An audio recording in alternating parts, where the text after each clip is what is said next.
Hello everyone, आज हम लोग डिस्कस करते हैं उस पर्टिकुलर टॉपिक के बारे में जिसे हम लोग बोलते हैं प्रोटीन फैक्ट्री। जैसा कि आप लोग जानते हैं, I am Amitabh Soni as a biology mentor and now we will discuss जो टॉपिक है जिसको हम लोगों ने बोला राइबोसोम्स। इस टॉपिक की बात करते हैं, ये लेस इंपॉर्टेंट टॉपिक है बिकॉज सेल के अंदर यही एक ऐसा स्ट्रक्चर है जो नॉन मेम्ब्रेनस होता है और इसको हम लोग ऑर्गेनेल विद इन ऑर्गेनेल भी बोलते हैं। These are the smallest cell organs. तो बात करते हैं इस पर्टिकुलर सेल ऑर्गेनल्स के रेफरेंस में जिसको बोलते हैं राइबोसोम्स। इस राइबोसोम्स को हम लोग नॉन मेम्ब्रेनस स्ट्रक्चर और स्मॉलेस्ट सेल ऑर्गेनल्स भी बोलते हैं। क्या बोलते हैं? Smallest cell organelle. और ये जो स्मॉलेस्ट सेल ऑर्गेनल्स है, ये स्मॉलेस्ट सेल ऑर्गेनल्स जिसको हम लोग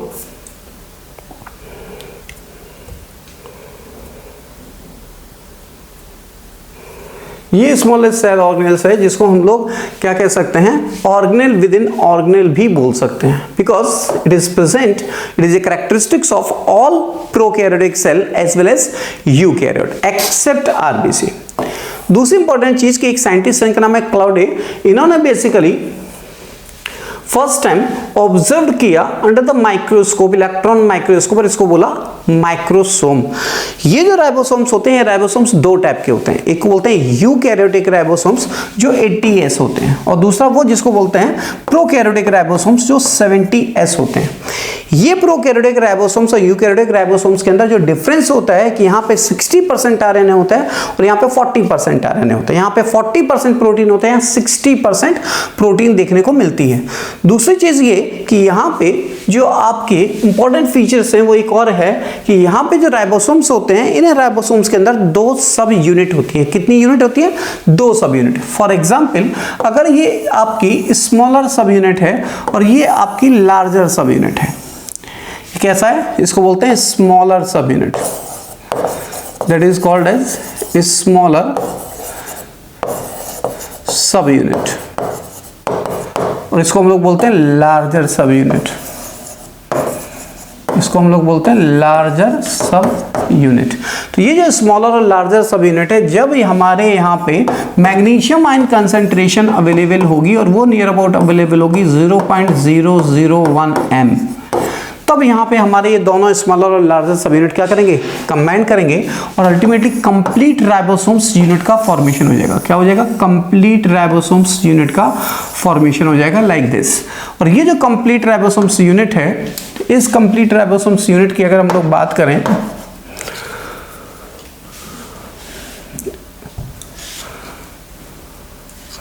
तो यहाँ पे ये कंप्लीट राइबोसोम्स यूनिट है। इसके अंदर क्या होता है? दो डिफरेंट टाइप की साइट होती हैं। एक बोलते हैं पी साइट और एक बोलते हैं ए साइट, ठीक। और यहाँ पे मैसेंजर आरएनए अटैच होता है इस पर्टिकुलर स्मॉलर सब यूनिट के साथ। This is A participate in translation, जिसकी वजह से प्रोटीन की सिंथेसिस होती है, इसलिए इसको हम लोग बोलते हैं प्रोटीन फैक्ट्री। ये जो पी और ए साइट है, प्रोमोटर और रिसेप्टर साइट है, इनके बीच में यहाँ पे एक एंजाइम प्रेजेंट होता है, इसको बोलते हैं पेप्टाइडिल ट्रांसफरेज एंजाइम। क्या बोलेंगे? इसे बोलेंगे पेप्टाइडिल ट्रांसफरेज एंजाइम। ये पेप्टाइडिल ट्रांसफरेज एंजाइम जो है वो हमारे राइबोसोम्स की लार्जर सब यूनिट के अंदर between the P and A site के बीच में प्रेजेंट होता है। दूसरी एक और इंपॉर्टेंट बात कि अगर इस मैग्नीशियम आयन की कंसंट्रेशन बढ़ जाए, जो यहाँ पे 10⁻³ है, अगर इस 10⁻³ से 10⁻² हो जाए तो यहाँ पे डायमर फॉर्मेशन होता है। क्या फॉर्मेशन होता है? डायमर का फॉर्मेशन होता है। जैसे 70S और 70S अगर मिलेंगे तो बनेगा 100S। जैसे ये फॉर एग्जाम्पल ये आपके हैं राइबोसोम्स 70S और 70S। ये दोनों राइबोसोम्स जो आपस में मिलेंगे और यहाँ पे कंसंट्रेशन होगी मैग्नीशियम के 10⁻², तो यहाँ पे क्या बन जाएगा? ये आपके बन जाएंगे dimer. This is a dimer, ठीक।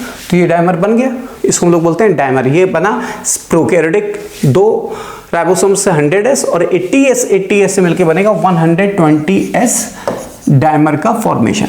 ये जो बेसिकली S है, इस S का मतलब होता है स्वेडबर्ग यूनिट, या इसको हम लोग बोलते हैं सेडिमेंटेशन कोफिशिएंट वैल्यू। ये जो सेडिमेंटेशन कोफिशिएंट वैल्यूज होती है जिसकी वजह से हम राइबोसोम्स के डेंसिटी और साइज को एक्सप्लेन करते हैं। This sedimentation coefficient which measure the density as well as size of the ribosomes.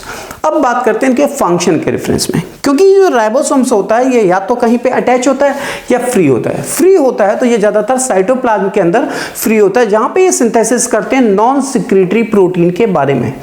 करेगा तो प्रोटीन की सिंथेसिस, लेकिन अगर ये फ्री राइबोसोम्स हैं जो साइटोप्लाज्म में प्रेजेंट है, वो क्या करेंगे, नॉन सिक्रीटरी प्रोटीन का फॉर्मेशन करते हैं, और यहां पे ये स्ट्रक्चरल प्रोटीन और एंजाइमेटिक प्रोटीन का भी फॉर्मेशन करते हैं इनसाइड द सेल।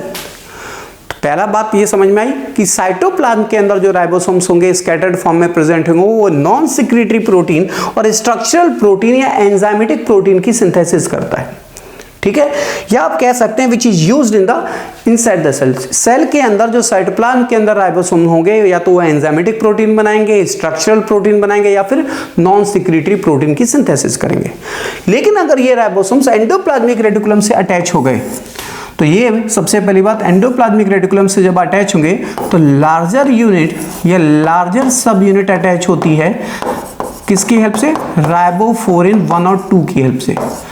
राइबोफ्लोरिन 1 और 2, ये दो डिफरेंट टाइप के राइबोफ्लोरिन्स होते हैं। दोनों राइबोफ्लोरिन की हेल्प से ये बेसिकली आपका अटैच हो सकता है, यहाँ पे ये अटैच हो सकता है आपका, ये हमारा राइबोसोम्स। और ये राइबोसोम्स यहाँ पे सिक्रीटरी प्रोटीन की सिंथेसिस करता है या प्रोटीन के ट्रांसपोर्टेशन में हेल्प करता है। ये बात क्लियर है, प्रोटीन के ट्रांसपोर्ट में हेल्प कर सकता है, सिक्रीटरी प्रोटीन की सिंथेसिस करता है जो अटैच राइबोसोम्स होते हैं, और जो फ्री राइबोसोम्स होते हैं वो नॉन सिक्रीटरी प्रोटीन की सिंथेसिस करता है। तो ये बात है इस राइबोसोम्स के रेफरेंस में, जिसको हम लोग बोलते हैं प्रोटीन फैक्ट्री। ये छोटा सा एक सेल ऑर्गेनेल्स था जिसके बारे में हम लोगों ने डिस्कस किया। नेक्स्ट अनदर वन टॉपिक को हम लोग कंसिडर करेंगे इसी में आगे, दैट इज द न्यूक्लियस के बारे में। सो नेक्स्ट वीडियोस में हम लोग मिलते हैं न्यूक्लियस के कुछ स्पेसिफिक फीचर्स को लेकर के। आई थिंक आपको ये वीडियो पसंद आया होगा, तो आप लोग इसको शेयर करना, लाइक्स करना और सब्सक्राइब करना नहीं भूलेंगे। Thank you so much.